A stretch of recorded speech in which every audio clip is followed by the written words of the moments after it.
Donald Trump revient pour la deuxième fois en tant que président des États-Unis. Il y a un jour, le républicain a déclaré depuis Washington DC que dès le premier jour de son retour à la Maison-Blanche, il mettra en œuvre une série de promesses faites pendant la campagne électorale. Le septuagénaire a déclaré lors d'une interview pour NBC News qu'il signera un nombre record de décrets autour de la figure de 100 décrets. Parmi les premières décisions de Trump, selon DI, se trouve la politique stricte qu'il a déclarée concernant l'immigration.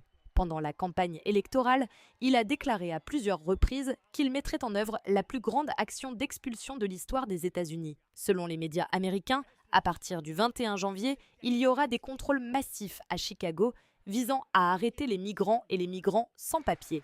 Les contrôles prévus se dérouleront sur une semaine et s'étendront éventuellement à d'autres villes.